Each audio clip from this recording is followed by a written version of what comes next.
Souffleur de rêve.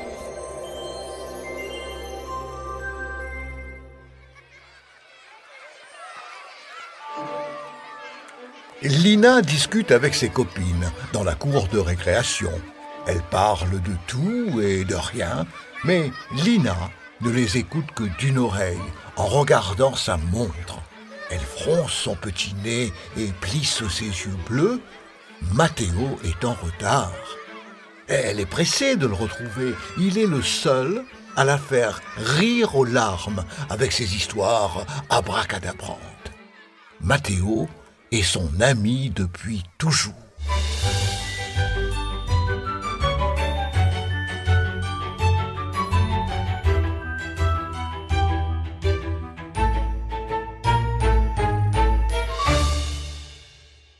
Tiens, voilà ton amoureux, lui glisse Camille dans l'oreille.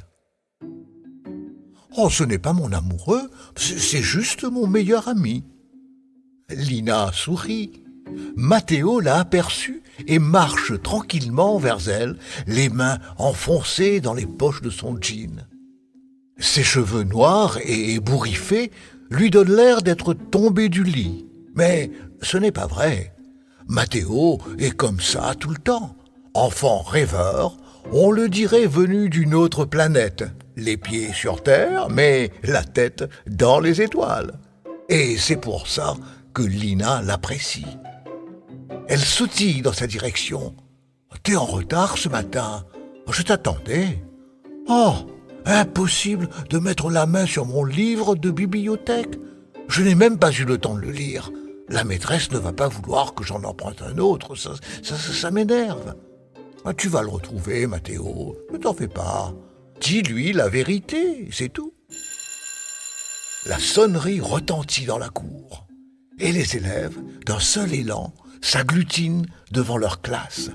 Lina et Matteo rejoignent le rang des CE1 en échangeant encore quelques mots. Voilà leur maîtresse qui se dresse devant eux, les bras croisés sur la poitrine. Elle affiche un air sévère, mais un petit sourire rassure ceux qui la connaissent. Le silence se fait immédiatement. Lina la surnomme Madame Soupir. Parce que, tu l'as deviné, elle n'arrête pas de soupirer, justement. Pour un oui, pour un non. La petite fille chuchote. Un jour, elle va finir par se dégonfler. Yo, disparue la maîtresse, ratatinée sur le sol de la cour. Matteo sourit devant son regard espiègle. On serait quand même drôlement embêté sans notre maîtresse, car elle est géniale. Lina acquiesce. Oui, c'est vrai, elle est super. Mais elle me fait peur parfois, avec son regard tout noir et ses soupirs de sorcière. La voix de Madame Soupir vient couvrir leur discussion. Silence dans les rangs. Matteo lance un clin d'œil à son ami et tous deux rentrent s'installer dans la classe. Madame Soupir attend, droite, près de son bureau, en soupirant.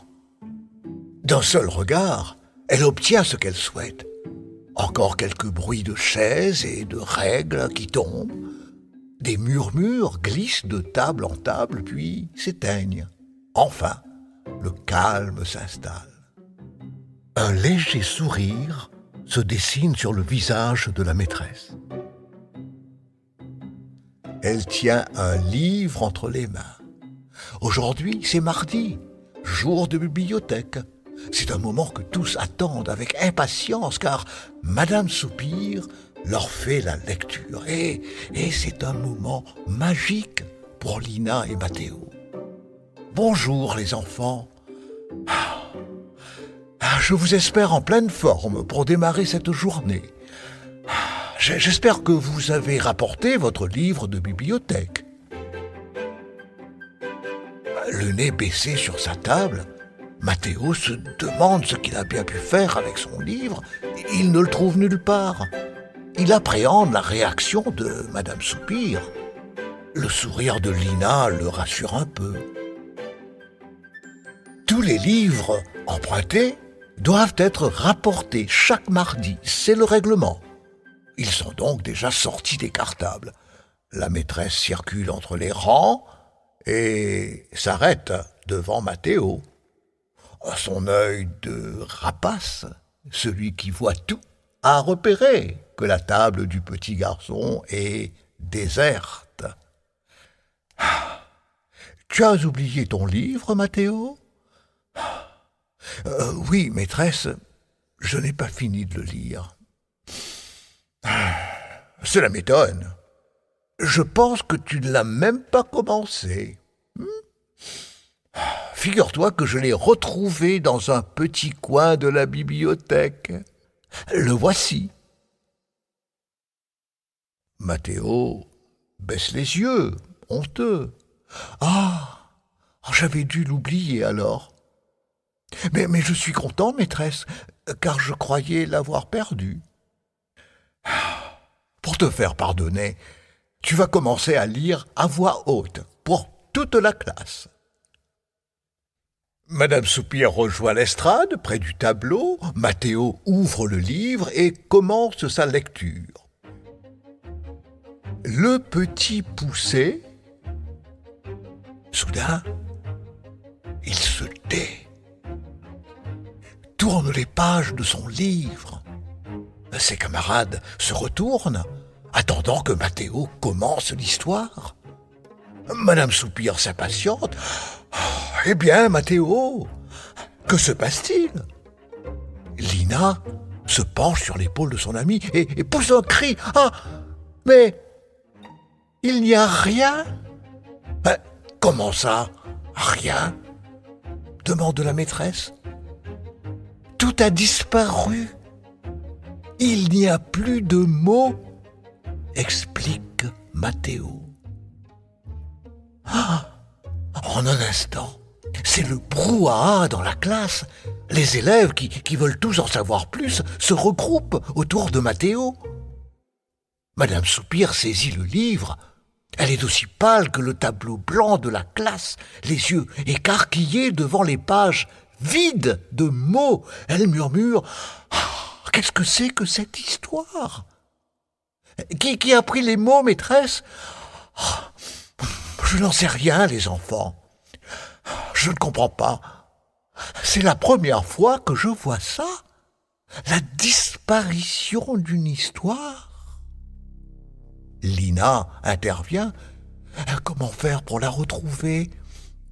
On va partir à sa recherche, maîtresse. Moi, je rêve d'être détective. »« On peut en écrire une autre aussi, » ajoute Mathéo. « Moi, je rêve d'être écrivain. » Ce n'est pas le moment de rêver, les enfants.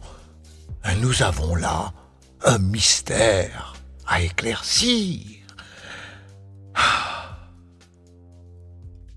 Lina et Mathéo ont beau tourner encore et encore toutes les pages du livre, l'énigme reste entière.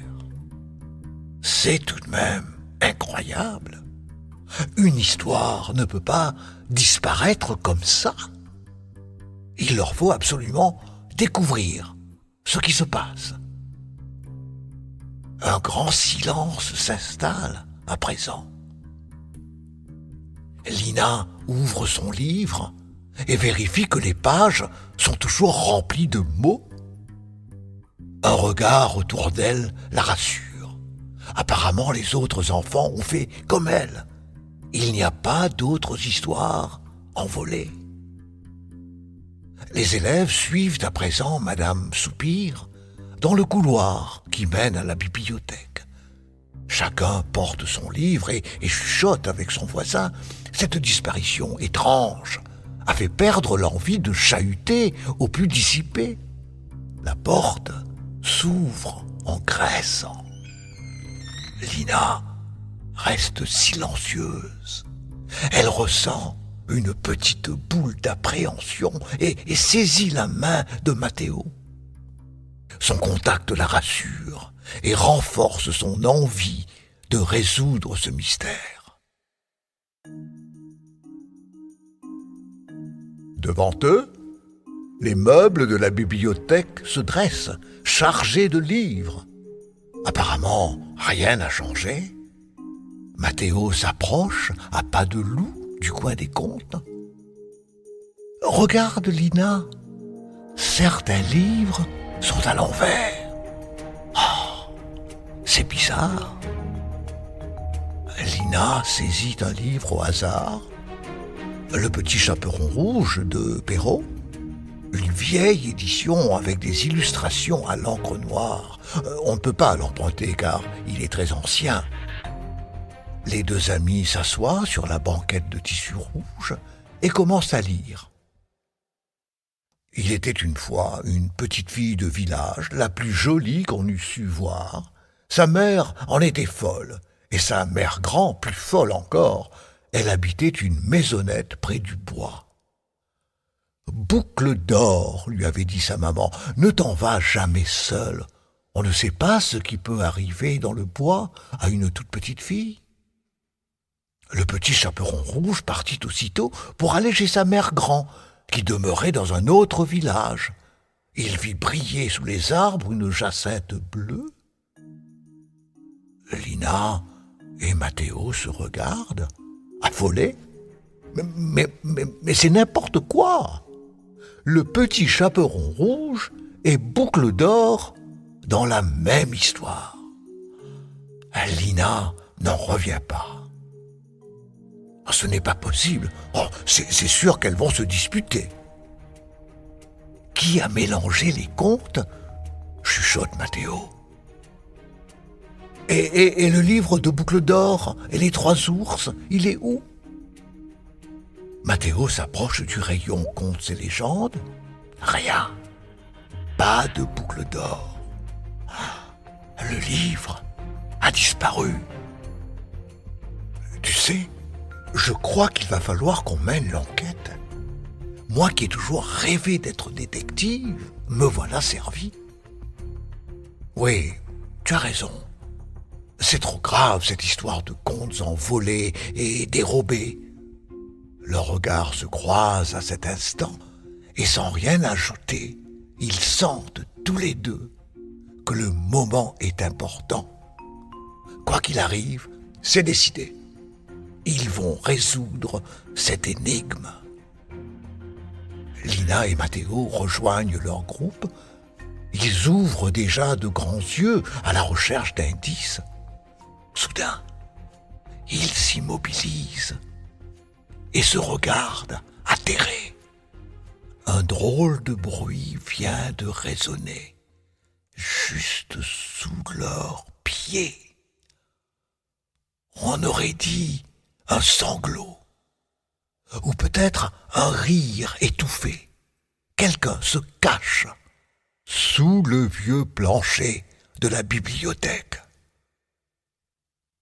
C'est peut-être le voleur de contes, souffle Lina d'une voix tremblante. Alors qu'il se penche pour tenter d'avoir une réponse à leurs questions, un bruit de porte se fait entendre derrière eux. Ils se regardent et aperçoivent la même chose. La jacinthe de Boucle d'or est là, posée sur le sol, juste sur le pas de la porte. Tu veux savoir ce qui va se passer ? Eh bien, reviens vite écouter le 2e épisode.